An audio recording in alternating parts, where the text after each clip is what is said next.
small country of 7 million people, has been a neutral nation since the Geneva Agreement of 1954. American policy since then has been to scrupulously respect the neutrality of the Cambodian people.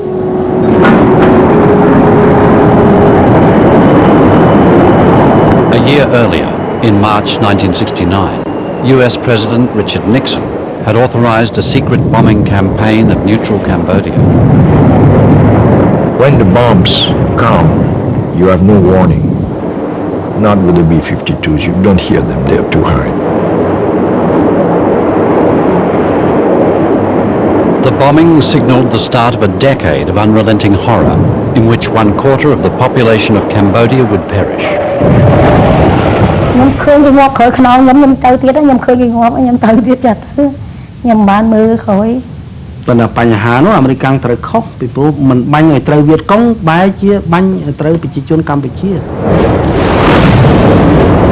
I'm opposed to the bombing.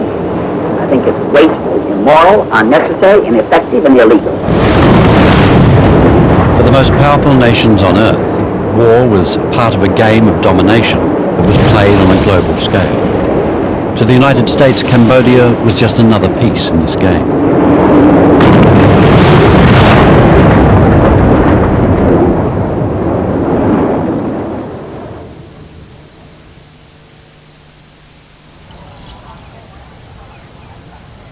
The tragedy that would engulf Cambodia and claim an estimated 2 million lives was a direct result of American idealism gone wrong. There's a lot of dead bodies on the hands of the United States government. When you survey American foreign policy in the 20th century, I think Cambodia is a low point in American diplomacy. Even worse, the United States was close to committing genocide there. The descent to this low point had in fact begun from the highest of ideals.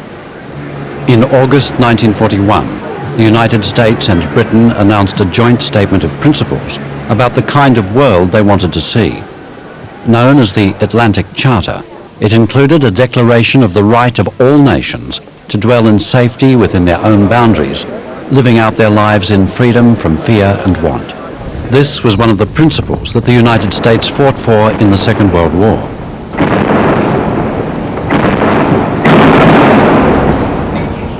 At the end of the war, the United Nations was formed to realize the hopes expressed in the Atlantic Charter Declaration. The first major challenge to the stability of the newly formed organization was the rise of communism.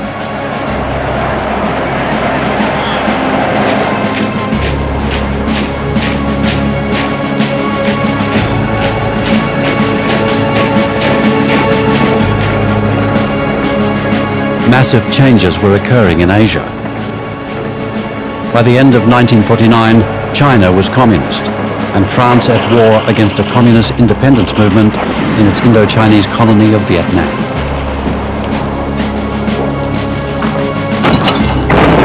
The 1950 saw the first violent confrontation of the Cold War.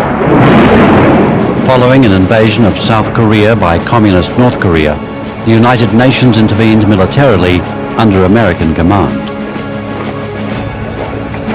The Americans now became obsessed with what became known as the domino theory. You have a row of dominoes set up and you knock over the first one, and what will happen to the last one is certainly they will go over very quickly. Proposed by President Eisenhower, the theory attempted to simplify an increasingly complex world for the American public. It was to be the backbone of American policy in Southeast Asia for the next 4 decades. If Indochina falls, Thailand is put in an almost impossible position. The same is true of Malaya with its rubber and tin. The same is true of Indonesia. If this whole part of Southeast Asia goes under communist domination or communist influence, Japan must inevitably be oriented toward the communist regime. While the struggle in Vietnam escalated, its neighbor Cambodia had gained independence from the French without bloodshed. This was largely due to the talent of its mercurial leader, King Norodom Sihaknouk. He was to be the central figure in Cambodia's destiny for the next 6 decades. In 1941, at the age of 19, Sihanouk had been installed as king by the French. I was chosen by Marshal Pétain to be king of Cambodia because the French believed that I would be a very flexible king, very pro-French, willing to let Cambodia remain as a colony of France. But the French were wrong when they thought they could manipulate the new king. In 1953, displaying a remarkable talent for statesmanship, Sihanouk won independence from the French and became father to his people.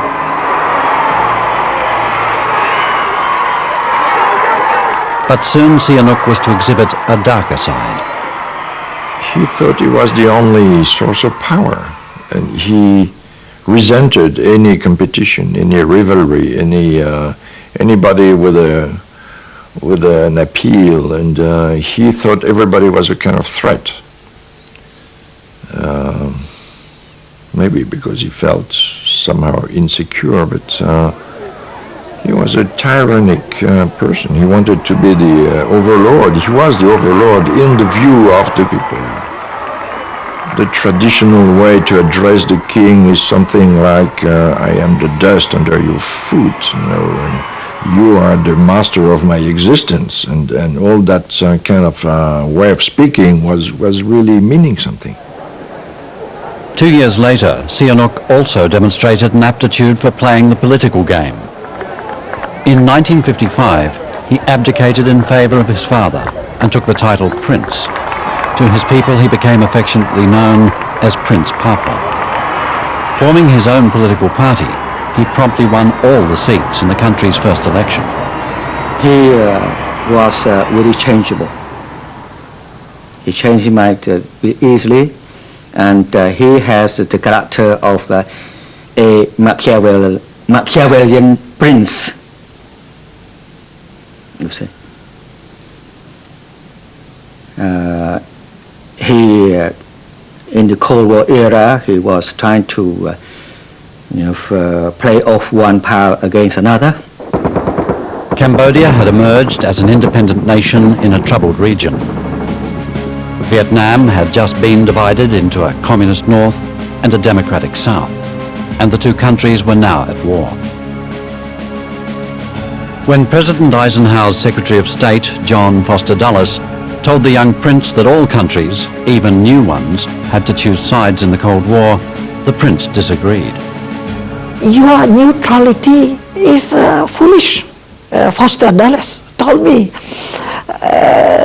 In our world, you have to choose between the free world and the communist world. And please choose. Don't say that you are neutral. I repeat that I am neutral. Cambodia itself had a sizable Vietnamese population, but centuries of antagonism had created a legacy of deep-seated distrust between the two peoples. The last thing the new country wanted was to become embroiled in its neighbors' internal conflicts.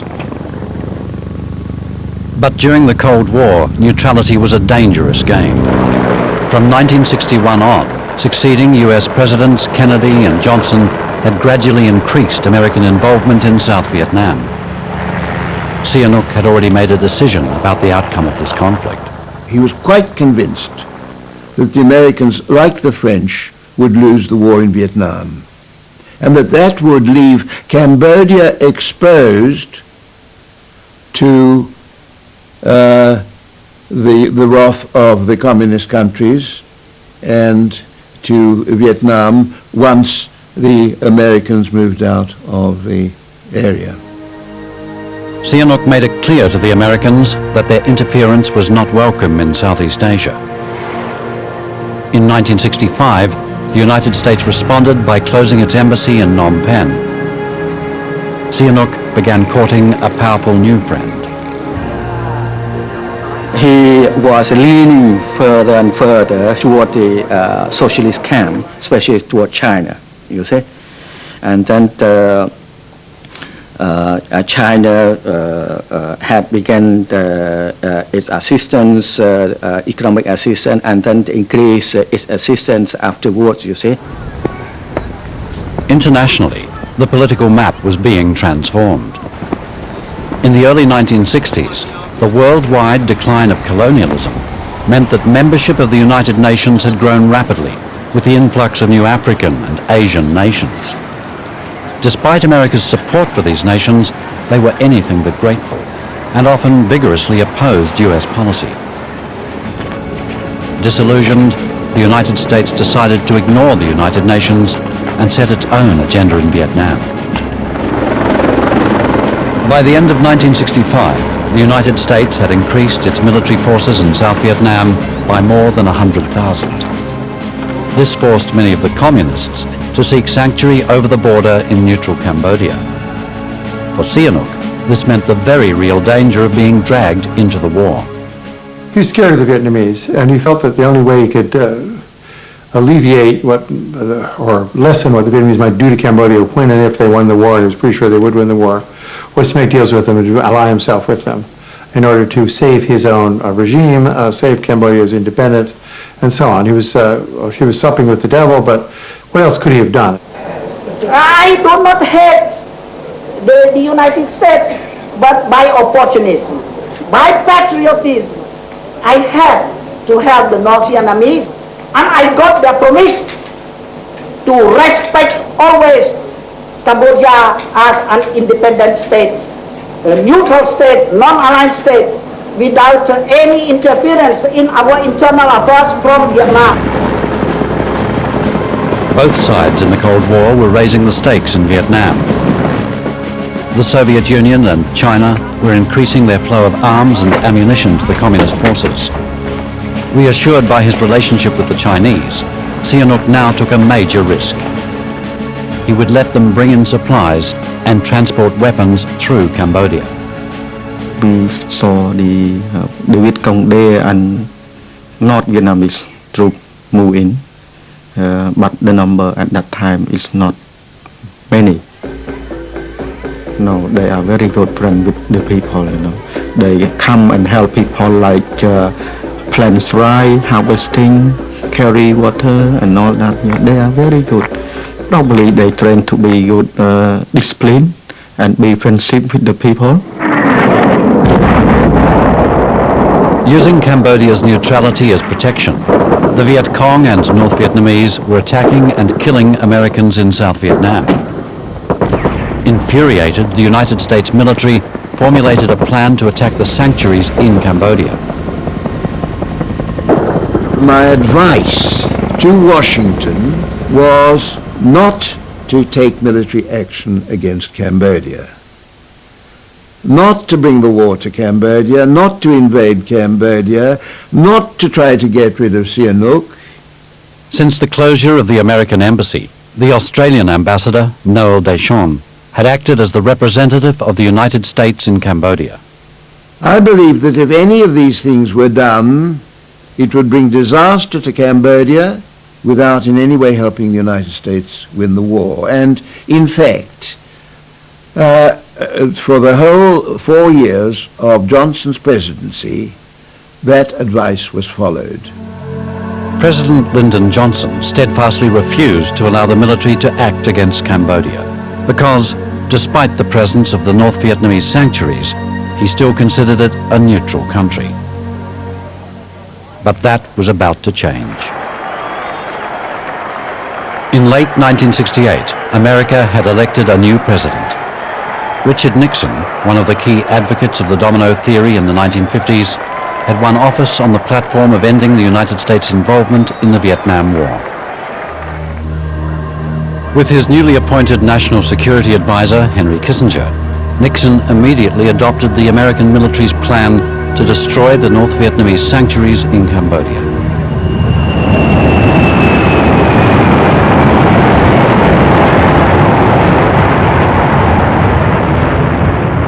In March 1969, just 8 weeks after coming to office, Nixon gave the order for the covert bombing of Cambodia to begin.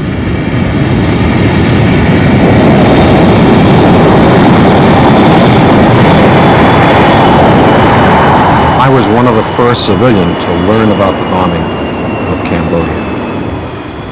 It was early March 1969. I wandered into the photo interpretation shop of MacV, and an enlisted man who was a photo interpreter said, "Hey, come on over here and take a look at this." He says, "We have a track here. We tried to bomb the headquarters of the 1st North Vietnamese Army Division, which was 7 kilometers inside Cambodia." Well, I was absolutely astonished and appalled. I said, "We did what?" Because it was absolutely against our policy to bomb Cambodia. The bombing would be cloaked in the deepest secrecy. The White House knew that this would be regarded as an act of war against a neutral country. Air Force records were altered to remove all traces of the bombing and its approval from the history of the war. I guess they felt in large measure it could be justified that the communist side had violated Cambodia's neutrality, and they were fair game that when the truth came out eventually, they might be able to justify it. Later, Kissinger would defend the action. Cambodia was embroiled. It is an absurdity to say that a country can occupy a part of another country, kill your people, and that then you are violating its neutrality when you respond against the foreign troops that are on that neutral territory. It is total hypocrisy. For his part, Sihanouk took a pragmatic view of the situation. Just 3 months after the secret bombing campaign began, full diplomatic relations between Cambodia and the United States were re-established. The quid pro quo for reopening diplomatic relations with Cambodia would have to have been the secret bombing. It seems to me that Sihanouk knew about the secret bombing, gave, and he's made many statements more or less to this effect, that he gave the Americans permission to bomb his Cambodian territory. Sihanouk had expected a massive injection of American aid. This failed to materialize. Sihanouk was struggling. The fact that he wasn't delivering economically, that Cambodia was slipping backwards quite rapidly, was building a lot of resentment at home. Firstly, in the army, he didn't have enough to actually give uniforms to the army or pay them properly. They felt belittled. Secondly, with the student population especially, because they didn't get jobs. There's the feeling, this strong feeling of longing for change, longing to take on responsibility by yourself, pervading the community in the capital city, particularly in Phnom Penh. In March 1970, while Sihanouk was travelling overseas, Phnom Penh saw the first public demonstrations against the prince's rule. Events came to a head on the 18th of March. Lon Nol, Sihanouk's hand-picked prime minister and a general in the Cambodian army, led a coup that overthrew the prince.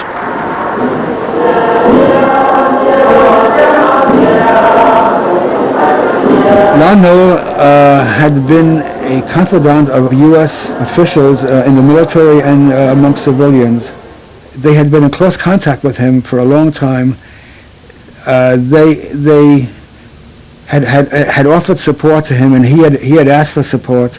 There were all kinds of connections. There's no smoking gun in the sense of the U.S. saying explicitly to Lon Nol, "You go and overthrow Sihanouk." But the circumstantial evidence is quite extensive. Obviously, he had American backing, because he was not a person who would have staged a coup d'etat unless he'd had some kind of assurances from somewhere, and where else? The overthrow of Sihanouk in March 1970 is the absolute turning point for Cambodia's destiny. Up until then, it was going downhill. Life was not what all Cambodians wanted by a long shot, but it was basically at peace. From then on, it was downhill.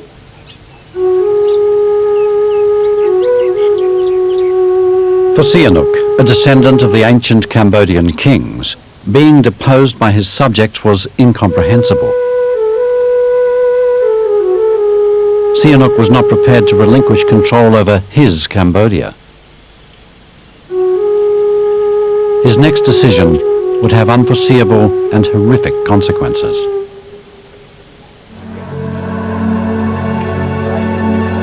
Taking up a Chinese offer of assistance, Sihanouk was persuaded to form a government in exile, known as the National United Front of Kampuchea. He immediately broadcast an impassioned declaration of war, calling for the Cambodian people to take arms against the Lon Nol government. During that time, there's a lot of argument between people in the village, student, ordinary people, teacher, monk, government employee, and all that about what's it called at that time the coup d'etat, and some support Lon Nol and some support King. Sihanouk's United Front not only included the North Vietnamese, but also the little-known Cambodian Communist Party, the Khmer Rouge. In March 1970, Pol Pot's Khmer Rouge were nothing. Sihanouk had seen to it that way. He had undermined the communist side. This was very astute politics. We can criticise Sihanouk for all sorts of things, but he totally compromised the Cambodian communist movement, mainly by his alliance with China. They wouldn't back the Cambodian communists. They were a piddling little force. For the Khmer Rouge, this was their first step towards power, as Sihanouk's call to arms electrified the countryside. Thousands of peasants joined the communists to help Prince Papa drive out Lon Nol's government and their American allies. When Sihanouk decided to form this United Front, it gave them an alliance with the Vietnamese. It openly aligned with Sihanouk. This gave them access to arms, training, personnel, all sorts of stuff that they had not had before. Over the next 2 or 3 years, they developed into an efficient, well-armed, pretty large 40,000, 50,000 men fighting force. That could not have been done without this. It all flowed from that alliance which flowed from the coup. While Sihanouk was rallying the countryside, in the cities, Lon Nol was rallying popular support for the expulsion of the Vietnamese from their sanctuaries.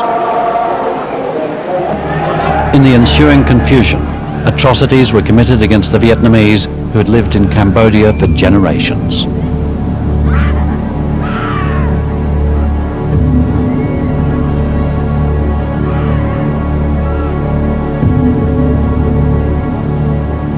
While thousands of innocent Vietnamese were killed, ancient traditions of warfare would dictate a more gruesome fate for enemy soldiers.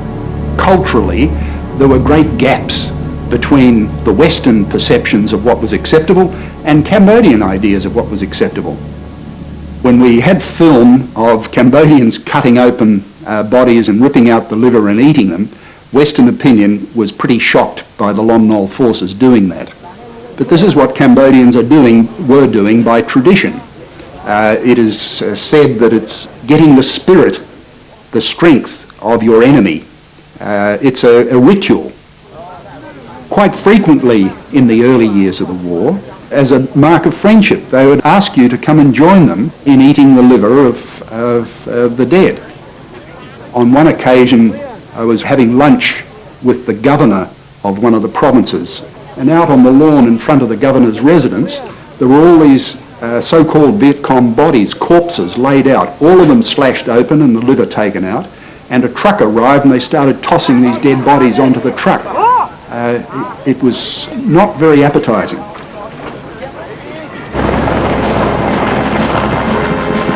On April the 30th, just 6 weeks after the coup, American and South Vietnamese troops crossed Cambodia's eastern frontier.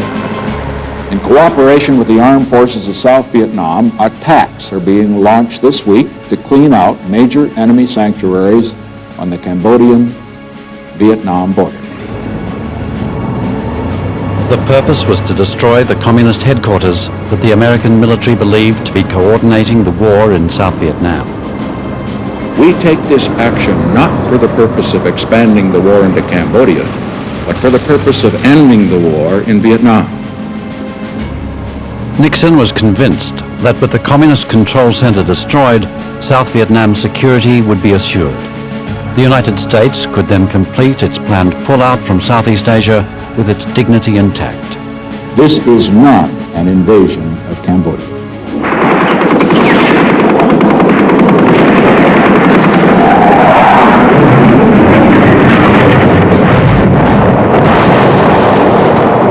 you might know that the gun and artillery and shelling, they don't know you are innocent people or you are the Viet Cong, they kill everyone. Into my village, my neighbor house were burning and killed the people, injured the people, but you can do nothing. Ban nhâm chăm là nhâm rút mùi dây hay năng mi nhâm mình nè, anh có tu chân nhóm á, dây rút dây bể nhâm bả lên dây rút tới rút mùi dây con dây tới thằng ngõ kia tới bàn tay, khơi chặt bắn chăng cái bà họ chơi tại đánh bắn nhà rút cross chơi tại mau bị khổ dư nó dư chơi tại rút tới mục á, đó sai tại đó hôm ngày sáng nhâm rút luôn lâm lang từ lắp mà với nhá, từ mi nhâm ngọt buồn nè, slap buồn nè, bảo chỉ đôi mùi nhâm slap pi nè. In the United States, Nixon's decision would also have tragic repercussions as suspicions over his motives quickly turned to widespread outrage. Barely concealing his contempt, Nixon dismissed the protesters. You see these bums, blowing up the campuses. Listen, the boys that are on the college campuses today are the luckiest people in the world.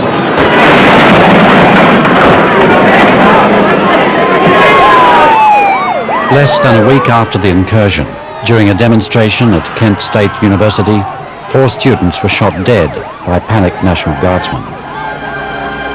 It is no coincidence that the age of campus unrest coincides almost precisely with the escalation of American involvement in Vietnam. It is no coincidence that the killings at Kent State came hard on the heels of our invasion of Cambodia. I can now state that this has been the most successful operation of this long and very difficult war. I frankly think that Nixon was quite courageous in taking that action, and I know it was not the popular thing to do. It's not even popular for me to say it here 30 years later. But he was protecting American forces, and it worked. In fact, Nixon's main objective, the communist headquarters, was never found, let alone destroyed. I think the Americans were deluded a bit about this idea of a central military headquarters. And of course the Vietnamese never had such a thing where they would centralize everything. They were working in a kind of networking of commanding places and moving all the time. In the United States, Nixon's actions were causing grave concerns.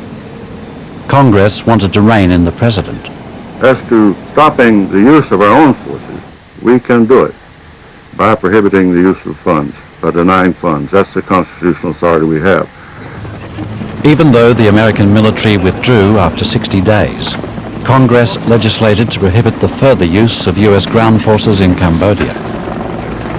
This action amounted to the first restriction of an American president's powers during wartime. For Cambodia, Nixon's decision to invade had only succeeded in engulfing the country in war. The Americans made a mistake. They were pushing, forcing the Northern Viet Cong troops to move quick inside the country.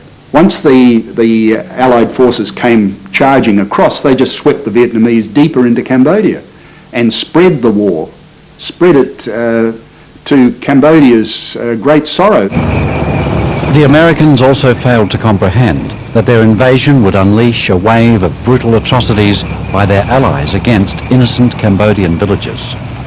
ប្រជាជនអង្គស្រួលដោយបានជំរាបខ្លះហើយគឺវេទនាខ្លាំងណាស់ពេលដែលកងទ័ពសៃកនទៅមានប្លន់មានកាប់សម្លាប់មានចាប់កូនកំមុំគេអាហ្នឹងមានចាប់កូនកំមុំគេរំលោភហើយប្រជាជនខ្លះដូចតែពុកធំបានរត់ទៅមានបាញ់សម្លាប់នៅនឹងក៏មានដែរបាទទីគេខ្លាចសាហាវជាងយកកងតិចយកកងមិនមែនយើងទៅសារវាក៏តែវាមិនដែលទេថាធ្វើឲ្យប្រជាជនភ័យខ្លាចអីណាបើធីគេចូលមកខ្លាចមកកាលណាក្មេងយីទុំគឺគូសយកខ្ជូងគូសមុខកុំឲ្យវាស្អាតកុំឲ្យមើលទៅឃើញស្អាតគូសមុខឲ្យអាក្រក់ធ្វើសក់ចឹងទៅកុំឲ្យកុំឲ្យធីគេស្រឡាញ់ចាប់មីងទៅកូនមួយវាស្អាតចាប់ប្តីចងនៅកណ្ដាលផ្ទះយកប្រពន្ធលូបមុខហ្នឹងហើយណាហ៊ានធ្វើអីអត់មានណាហ៊ានធ្វើអី The Americans also failed to comprehend that the Vietnamese would use the war to destroy the Vietnamese. They were pushing, forcing the Northern Viet Cong troops to move quick inside the country. Even though the American military withdrew after 60 days, Congress legislated to prohibit the further use of U.S. ground forces in Cambodia. This action amounted to the first restriction of an American president's powers during wartime. For Cambodia, Nixon's decision to invade had only succeeded in engulfing the country in war. Pushed ever deeper into Cambodian territory by the American incursion, the North Vietnamese and Viet Cong, with their Cambodian communist allies, the Khmer Rouge, launched an offensive against Lon Nol's forces. This is a country which is defending its sovereignty against outside aggression. Emery Kobe Swank was the first American ambassador to Cambodia since the re-establishment of diplomatic ties. They have asked for our help, and I think it is a part of what we are calling the Nixon doctrine, that we help people help themselves, help people to defend themselves. That's what the program here is all about. Cambodia is the Nixon doctrine in its purest form. Because in Cambodia what we are doing is helping the Cambodians to help themselves. Nixon called it the Nixon doctrine in its purest form because you can read it two ways. I mean, it's either the darkest way to read it is that America had no stake in a place where there was no American lives at risk and no American interests at stake. That's a dark reading. A positive reading is we weren't paying any costs for something that was helpful to us in our Vietnam War. Here we are in the middle of a war with Vietnam, one that was not clearly defined. We're not sure what we're doing there. Nixon comes in and decides that we're going to have a new Vietnamization program, slowly get peace with honor and bring American troops home. And what do? We engage in an incursion in Laos and Cambodia and do a reckless bombing campaign in which virtually hundreds of thousands of people die at the hands of the United States, at the hands of Nixon and Henry Kissinger. And there's some good things to say about Kissinger-Nixon foreign policy, but Cambodia is not one of them. The Americans is following their agenda, which is not necessarily have anything to do with Cambodia's interests. In fact, the American was disengaging.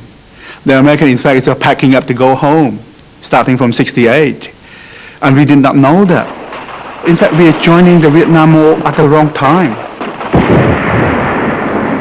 Frustrated by Congress's restrictions on the use of ground troops, the Americans stepped up the supply of arms and equipment to Lon Nol's forces. Despite this, they were no match for the battle-hardened North Vietnamese and Viet Cong. When this became clear, Nixon responded by intensifying the strategic bombing campaign. With little accountability over targets, the country became a free fire zone.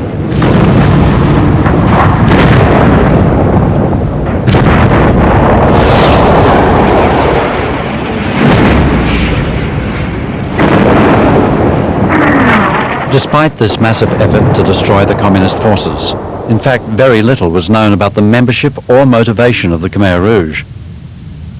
One of the few journalists who managed to meet them was Serge Tion. It was not yet the real Khmer Rouge kind of iron hand. It was still very nationalistic, very purely anti-American. There was no word of communism or social reform or whatever. And the population was quite enthusiastic. And we would be very warmly welcomed in the villages, and it was festive and very nice. And we go from one place to the other. So each time we met the local village chief, and these people were not communist. I mean, they probably had no idea that they were part of a guerrilla that was led by the communists. You know, they were looking at the king, at Sihanouk. They felt they were on the good side. They felt that they were fighting against the intruders, that these Americans were there, that the Lon Nol and this military were mercenaries of the Americans. So they thought they were doing this kind of civil war just to regain their freedom and to return to the status before the war. 4 years and 2 months ago, when I first came into this office as president, by far the most difficult problem confronting the nation was the seemingly endless war in Vietnam. In January 1973, it was announced that terms for a formal ceasefire in Vietnam had been reached in Paris. Tonight, the day we have all worked and prayed for has finally come. However, what appeared to be good news for Vietnam was certainly bad news for Cambodia. The majority of the North Vietnamese and Viet Cong forces withdrew, leaving the Khmer Rouge in charge of 75% of the country. From now on, the conflict would be Cambodian against Cambodian. To prop up the Lon Nol government, the United States decided yet again to intensify the bombing campaign against the Cambodian communists.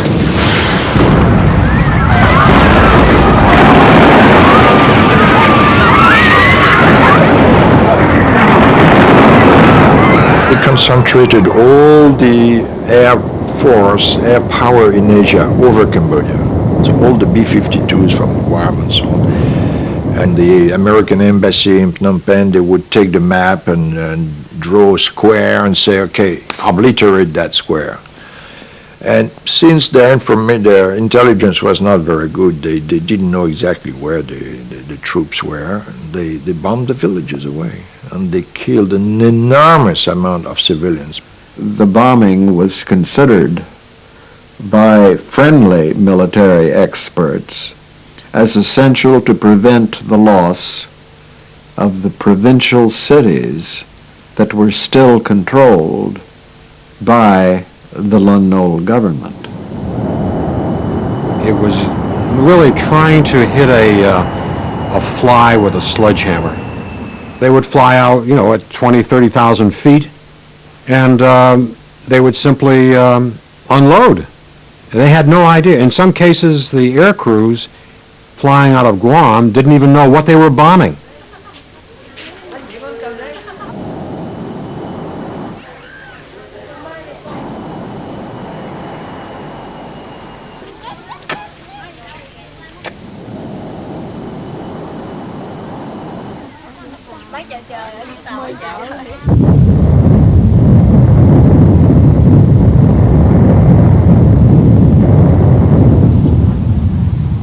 Dục đang qua lư qua hoa màu liếm nhóm nó cô mai ở nhóm cô non nhóm rốt châu đây đó vừa hơi tầm lẹ đó vừa tầm lẹ mà khôi lư đi lần chui đây sao hột châu thoáng say hơi chỉ đâu á chừng đấy hai trong đọc má đó đó vừa phật lại nhóm từ mưa lại tầm lẹ hơi ảnh đây phân chừng ấy hơi chừng đôi đâu nói chừng đấy I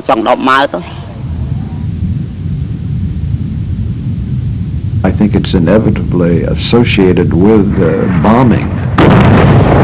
You're always going to hit civilians, particularly if you do it from a great altitude. In August 1973, US warplanes mistakenly bombed Niak Luong to the south of Phnom Penh, killing over 100 civilians. We had a great ceremony in which the United States publicly apologized, and I turned over funds to representatives of the town who came. Of course, compensating for loss of human life is always unsatisfactory. Mes condoléances personnelles et les condoléances de tout le peuple américain.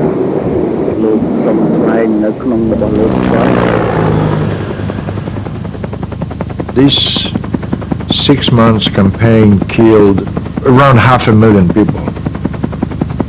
It explains also the kind of radicality of the Khmer Rouge, because they were under the bombings and they remained there. So the survivors were very tough people because they had been through hell, really. In March 1973, Sihanouk had returned to Cambodian soil for the first time since his overthrow. He travelled to the forests near Siem Reap, where the Khmer Rouge had set up their headquarters in the overgrown temples of Angkor. His intention was to firmly establish himself as the leader of the anti-American alliance. The experience was to prove unsettling. He almost got hit by some bombs when he was there in Siem Reap. So he comes in 73, embracing Pol Pot and some of his people in the forest. Says, I'm your leader, and they kind of hypocritically go along with it for the movie's sake, but it's all very nerve-wracking. I think He was pretty frightened most of this trip. He could have just had an accident during this trip. But he gets back to Beijing, and then he knows pretty much the jig is up on taking charge this moment. He's seen the real leaders, and he knows these are very strong, pretty ominous people. By using Sihanouk's name to attract recruits, the Khmer Rouge forces had swollen from under 3,000 to over 150,000.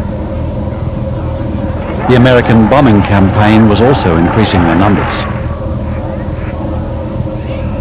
It was a great recruiting thing for the Cambodian communists. People either got so upset about the bombing that they would join the Khmer Rouge to try and have some hope of fighting back, or they deserted the countryside to go to the cities where they felt that they would be a bit safer. So there was a huge refugee flow from the countryside to the cities that made it even harder for the Lon Nol regime to manage the people they had under their control. So Phnom Penh, the capital, for example, went from 500,000 or 600,000 population to 2.5 million. Phnom Penh was full of lots of refugees. The city's infrastructure was completely overwhelmed. There were poor, angry people everywhere.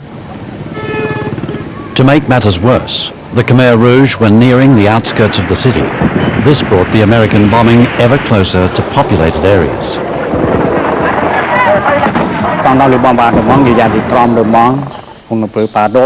Il faut descendre de l'appartement pour chercher l'abri. Parce qu'à cette période-là, on a fait des abris avec des sacs de sable. S'il y a des éclats, on peut protéger contre les éclats. It became the so-called carpet bombing of Cambodia, which led to widespread devastation. The nation of Cambodia, as was known before, was becoming non-existent. In the 6 months since the ceasefire in the Vietnam War, the Americans dropped more than 250,000 tons of bombs on Cambodia, 3.5 times the amount dropped on Japan during the Second World War.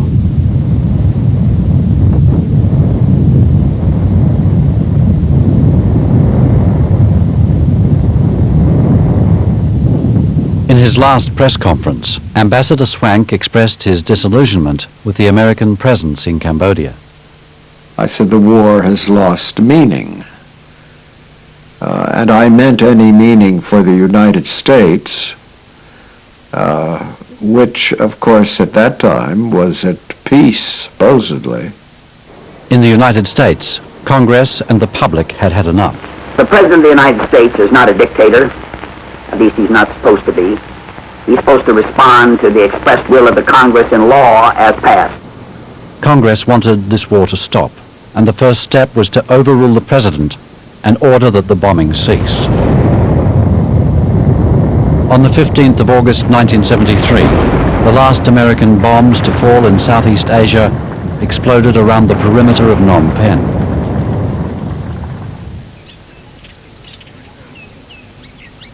The end of the bombing campaign was followed by the winding down of American military aid. Any hope of victory for Lon Nol's forces was also being undermined by widespread corruption. They also had to survive the lousy leadership of their political leaders and their military leaders. The cowards who would stack the wages bill with a whole lot of ghost soldiers who didn't exist. They would draw pay for them, pocket the pay, and then when the fight came, they were under strength. They might be thousands under strength. Of course, they would lose. And the ones who were unfortunate enough to be at the battlefront were the heavy losers. Soldiers were very unhappy. They weren't being paid. They were being sent out to die for what they perceived quite rightly as a corrupt authoritarian regime, and were reluctant to die for that. The place was coming apart at the seams. General Dien Del was one of Lon Nol's few really effective commanders. The situation was very bad, and I think we have to change the leadership. Because as I told you already, that martial law cannot direct the country, lead the country. By early 1974, General Dien Dell and other senior military figures were about to stage a coup d'etat. David Whipple was CIA head of station at the time. There was a coup organized by Khmer, our friends, officers. They were going to overthrow the government of this in Phnom Penh. And I had extremely good intelligence on this. Inexplicably, the Americans would not permit a change in the Cambodian leadership, even at this disastrous stage of the civil war. Some foreign friends don't allow I to do that because not in their interest. Using my local base chief, I stopped the coup. And the way I stopped the coup was simply to warn the coup plotters that if they did that, that would land them, that would end up very detrimental not only to them but to their country and to their whole cause, and persuaded them that they would not get any support from the Americans if they did that.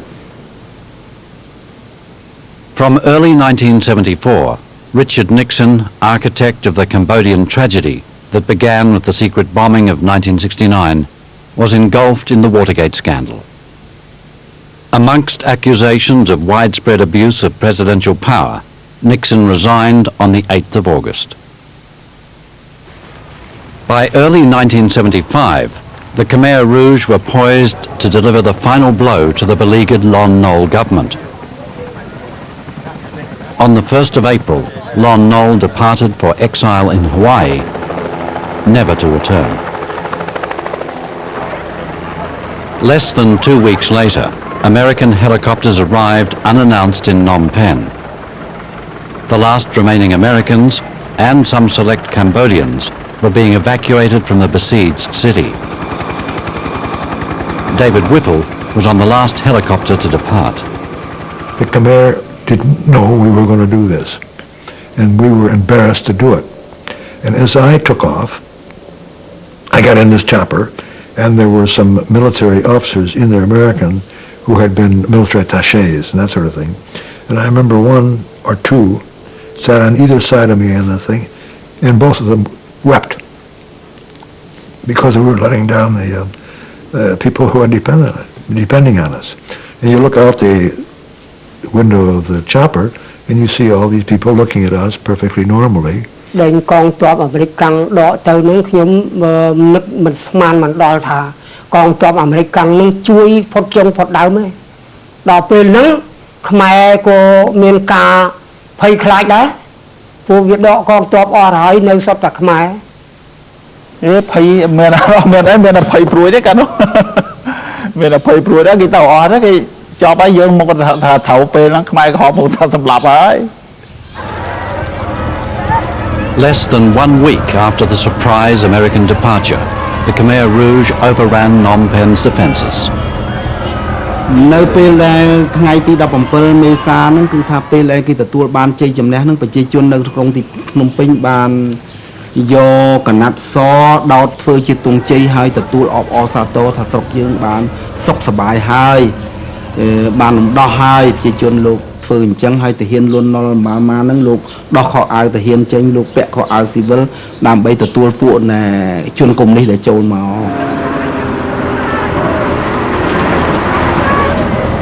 ប៉ុន្តែផ្ទុយទៅវិញពួកកុម្មុយនីសហ្នឹងបានដេញឲ្យប្រជាជនចេញពីភ្លាមក្នុងរយៈពេលដែលជួបផ្ទះណាចេញភ្លាមដេញឲ្យចេញពីទីក្រុងហ្នឹងហើយដោយមិនយកឲ្យយកស្អីក្រៅពីអីវ៉ៃវ៉ាន់ដែលតិចតួចប៉ុណ្ណោះទេអង្គបន្តិចបន្តួចឆ្នាំង1 2ហើយនឹងសម្លៀកបំពាក់បន្តិចបន្តួចអ្នកណាដែលរឹងតឹងមិនចុះទេគឺថាគេបាញ់សម្លាប់ទម្លាក់ពីលើផ្ទះទៀត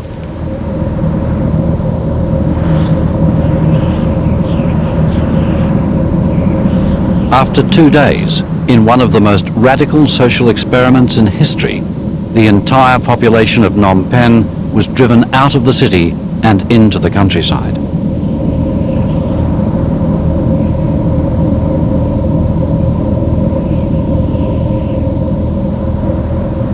When Sihanouk finally returned, it was to an empty city. He found himself a powerless figurehead for a regime that was no longer his own. The master game player had been outmaneuvered by an obscure group of revolutionaries.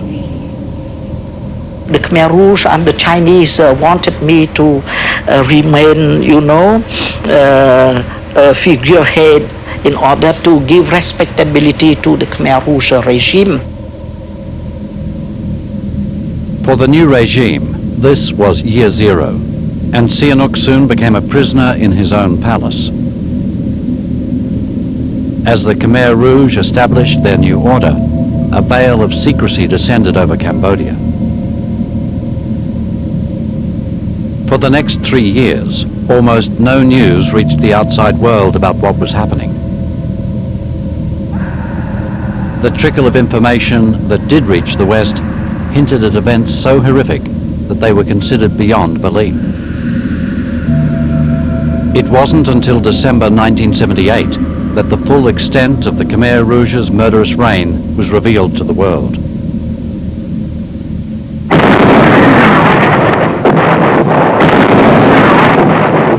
Fear of the Vietnamese had compelled the Khmer Rouge to attack their powerful neighbor as a form of self-defense. Vietnam retaliated by invading Cambodia and driving the Khmer Rouge back into the forests, quickly installing their own regime in Phnom Penh. After years of disinterest, the eyes of the world would once again focus on Cambodia, as it became clear that the Khmer Rouge had been responsible for the death of over 1 million Cambodians. What happened next would highlight just how far the United States had descended from the idealistic innocence expressed in the Atlantic Charter Declaration of 1941. The U.S. government, lo and behold, began to support the Khmer Rouge. We were very much still chagrined, seriously chagrined by our defeat in Vietnam. And we were very impressed with the brutality of the Khmer Rouge. Pretty soon the Americans find that their enemy's enemy, the Vietnamese' enemy, is more or less becoming their friend. In one of the most cynical ironies of the century, the Khmer Rouge were now to receive aid from their former hated enemy, the United States. Vietnam must realize that our commitment to a free and independent Cambodia is unswerving. It was now the 1980s. In the last phase of the Cold War, America's priority was to support the Chinese, who in turn were allies of the Khmer Rouge. For the next 10 years, Cambodians suffered, as US and Chinese pressure in the United Nations ensured that sanctions prevented aid from reaching those in desperate need. The collapse of the Soviet Union in the late 80s signaled the end of the Cold War and the end of Soviet support for the Vietnamese presence in Cambodia. The Vietnamese withdrew and the United States now abandoned the Khmer Rouge. The group that had once terrorized a nation soon shrank back to insignificance. In 1993, at a staggering cost of $3 billion, the United Nations supervised democratic elections in the devastated country, and in a final twist, the master game player, Norodom Sihaknouk, returned to the role he had assumed over 50 years earlier and was re-crowned King of Cambodia.